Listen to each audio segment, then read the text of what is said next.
Hi friends, இன்றைக்கி சூப்பரான ஒரு ஈவினிங் ஸ்நாக்ஸ் ரெசிபி தான் பார்க்க போகிறோம். ஆல்ரெடி இது நிறைய பேர் வீட்டிலே ட்ரை பண்ணி பார்த்துருப்பீங்க. வேறு எதுவும் இல்லைங்க, லெஃப்ட் ஓவர் சப்பாத்தியை வச்சு எப்படி ஒரு ஸ்நாக்ஸ் ரெசிபி செய்கிறதுன்னு பார்க்கலாம். இதுக்கு தேவையான பொருட்கள் பார்த்திங்கன்னா 3 பெரிய வெங்காயம், 2 தக்காளி, கருவேப்பிலை, பச்சை மிளகா, இஞ்சி பூண்டு பேஸ்ட்டு சேர்க்குறதா இருந்தால் சேர்த்துக்கலாம். நான் இன்றைக்கி அதை சேர்க்காம தான் செய்ய போகிறேன். கடாயில் எண்ணெயை ஊற்றி நம்ம நறுக்கி வச்சுருக்க வெங்காயத்தை அதில் போட்டு நல்லா வதக்கணும்.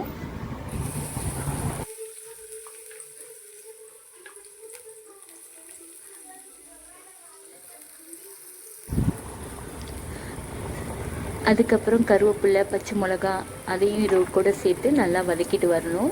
வெங்காயம் வதங்கிறதுக்கு கொஞ்சமாக உப்பு சேர்த்து வதக்கலாம்.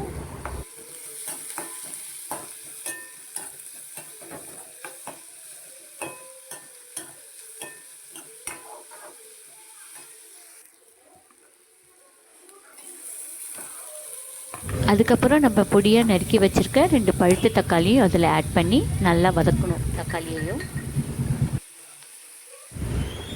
தேவைப்பட்டால் உப்பு கொஞ்சோடு ஆட் பண்ணிக்கலாம்.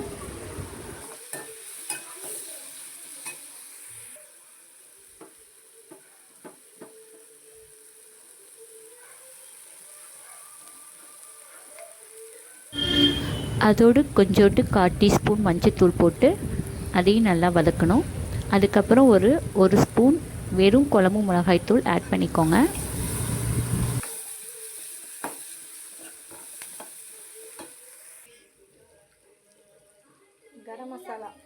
கரம் மசாலா 2 ஸ்பூன் ஆட் பண்ணிக்கலாம். எல்லா மசாலாவும் அந்த வெங்காயத்தோடையும் தக்காளியோடையும் கோட் ஆகிற மாதிரி நல்லா வதக்கணும். இந்த ஸ்டேஜில் தான் முட்டை ஆட் பண்ணணும். 1 இல்லைன்னா 2 முட்டை உடச்சி ஊற்றிக்கலாம். நான் இன்றைக்கி 1 முட்டை தான் ஆட் பண்ணியிருந்தேன்.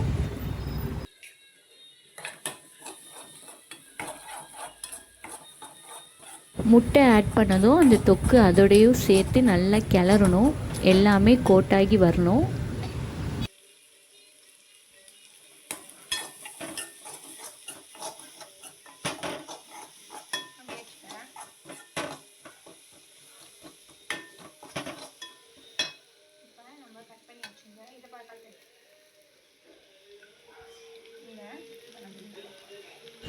அதுக்கப்புறம் நம்ம நீல வாக்கில் கட் பண்ணி வச்சுருக்க சப்பாத்தி அதில் ஆட் பண்ணி அந்த சப்பாத்தியோட அந்த மசாலா பேஸ்ட்டும் நல்லா சேர்ந்து வர மாதிரி நல்லா மிக்ஸ் பண்ணி கிளறி விடணும்.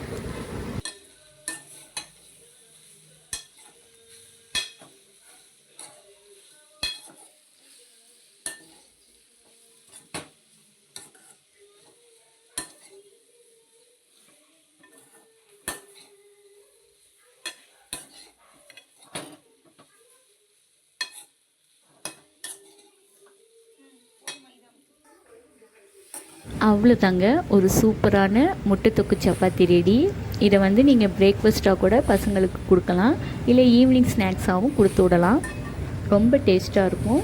இது வரைக்கும் ட்ரை பண்ணாதவங்க 1 டைம் ட்ரை பண்ணி பாருங்கள்.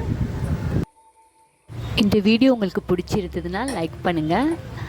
மறக்காமல் நம்ம சேனலை சப்ஸ்கிரைப் பண்ணிக்கோங்க. நெக்ஸ்ட் வீடியோவில் பார்க்கலாம். Bye friends.